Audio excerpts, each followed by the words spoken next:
Hey everyone, so today we are going to change the battery on our 2018 Honda Odyssey key fob. We have the indicator going off on our console telling us that the battery is about to die, so we are going to just really quick swap out these batteries.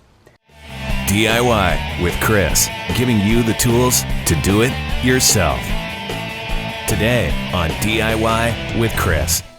The first thing you're going to do is you're going to see a little tab here, and you're going to push it to the side and pull this top metal part out. This is where the actual key component is, and then you'll see that you're left with this plastic portion here, and there are two notches right here in the center. You're going to push your key kind of into the middle and twist so it pops this key fob apart, which is where your battery is. You're going to see here that there are two larger prongs on this end and smaller prongs on this end. So we are going to pry from the end that has the smaller prongs. And it pops out just like that. The battery that goes in our specific fob, it's the CR2032, and we just bought these at Rite Aid. I want to say this single battery was about $5. And I have one out here already.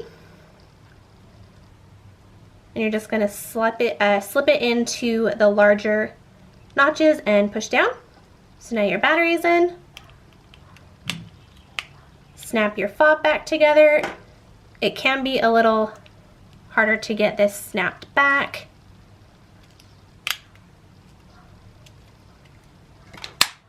Like that. And then you'll take the metal portion of your key, put it back in, just like that. And you're done.